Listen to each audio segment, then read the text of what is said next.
Hola, mi nombre es Gina Nairobi Patiño Acevedo, soy estudiante de primer semestre del programa de Bacteriología y Laboratorio Clínico en la institución universitaria Colegio Mayor de Antioquia. Hola, mi nombre es Lina Juliet Romaña Moreno, soy estudiante de Bacteriología y Laboratorio Clínico en la institución universitaria Colegio Mayor de Antioquia. El día de hoy vamos a hablar sobre los límites celulares. En los temas de hoy vamos a hablar sobre la composición química y la organización molecular de la membrana plasmática. Además, sobre las proteínas membranales. También los mecanismos de transporte y sus rasgos generales. Entre ellas, el transporte en las moléculas grandes y pequeñas. También el caso particular de las células del agua llamadas acuoporinas. Y por último, la pared celular, sus características y su función. Composición química y organización molecular de la membrana plasmática. Conocemos que la membrana plasmática es el medio que puede dividir a la célula entre su medio interno y su medio externo. Esta membrana plasmática varía dependiendo de su función o del tejido, pero vamos a hablar de ella genéricamente. La membrana plasmática está constituida por fosfolípidos. A estos fosfolípidos se pueden unir proteínas no covalentemente, lípidos o glúcidos covalentemente. Las moléculas más numerosas son los lípidos, ya que por cada 50 lípidos existe una proteína, pero debido a que las proteínas son mucho más grandes, representan el 50% de la masa de las células. Proteínas membranales y función integral. Las proteínas membranales son aquellas que cruzan la membrana y aparecen a ambos lados de la capa de fosfolípidos. Estas suelen ser por lo general glicoproteínas. A estas glicoproteínas se les adhiere uno o varios monosacáridos. También existen las proteínas periféricas. Estas proteínas periféricas no van a lo ancho de la bicapa, sino que van en la superficie interna y externa y pueden ser separadas fácilmente. Las proteínas membranales tienen varias funciones, entre ellas existen las proteínas membranales de canal, receptoras y transportadoras. Las proteínas de canal actúan como poros para dejar la entrada o la salida de diferentes sustancias en la célula. Las proteínas de transporte son aquellas que cambian o varían su forma para dar paso a diferentes productos.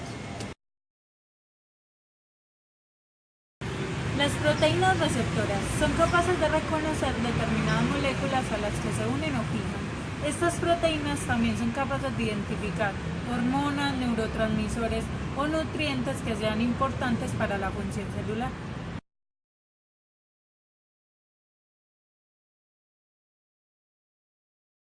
Mecanismos de transporte. El transporte celular es el intercambio de sustancias entre el interior y el exterior de la célula a través de la membrana plasmática. Este transporte es muy importante debido a que permite que la célula se deshaga de los desechos producidos por el metabolismo. Hay varios tipos de transporte, entre los que se divide entre las moléculas grandes y las moléculas pequeñas. En las moléculas grandes existen tres tipos de transporte que son los principales o más conocidos, que son la transcitosis, el endocitosis y la exocitosis. La endocitosis es el proceso por el cual la célula capta partículas del medio externo mediante la invaginación de la membrana, en la que se engloba la partícula ingerida. Exocitosis. En este mecanismo de transporte, las macromoléculas contenidas en vesículas citoplasmáticas son transportadas desde el interior de la célula al medio extracelular. Transitosis. La transitosis es el conjunto de fenómenos que permiten a una sustancia atravesar el citoplasma de una célula.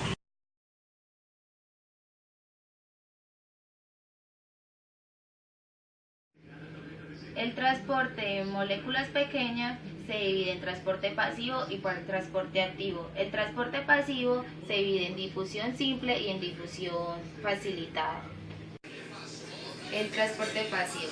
El transporte pasivo es el intercambio de sustancias de forma simple en la membrana plasmática. Este se hace sin gasto de energía debido a que posee un gradiente a favor o una carga eléctrica.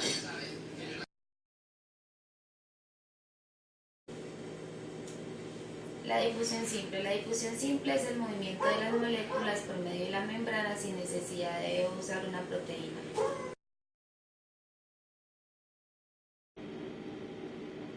Difusión facilitada. La difusión facilitada es el movimiento de moléculas aún más grande que no pueden pasar por la membrana plasmática. Por ende, ellos necesitan o una proteína o otro mecanismo como es la exocitosis y por ello poder pasar al otro. El transporte activo. El transporte activo es el paso de sustancias desde un ambiente poco concentrado a un ambiente muy concentrado. Para el paso de estas sustancias se necesita energía que es procedente o proveniente del ATP.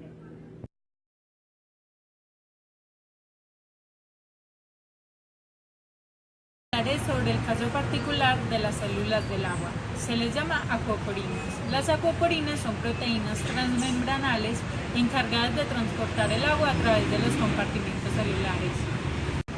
Como todas las proteínas transmembranales, la superficie de la proteína en contacto con la bicapa lipídica es rica en aminoácidos hidrofóbicos, mientras que los aminoácidos polares se concentran en dos extremos o hacia los dos extremos de la proteína. Estas proteínas transmembranales son especializadas, no permiten que los aniones y la mayoría de los cationes grandes puedan atravesarla.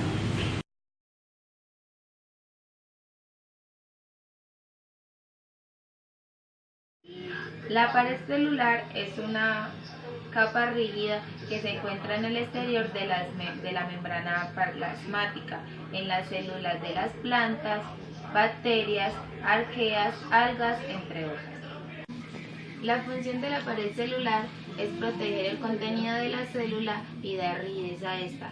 Además, funciona como mediadora entre las funciones externas e internas. La membrana plasmática tiene una textura permeable. Esto le permite interactuar con lo que hay en su exterior de una forma controlada. Esta propiedad le permite excretar ciertos elementos, además de absorber lo que necesita. El modelo actualmente aceptado para la estructura de la membrana plasmática se le conoce como modelo de mosaico y de manera fluida en el plano de este mosaico. Este modelo fue propuesto en 1972 e indica que la membrana es un mosaico de componentes, primordialmente compuesto por fosfolípidos, colesterol y proteínas que se mueven de manera libre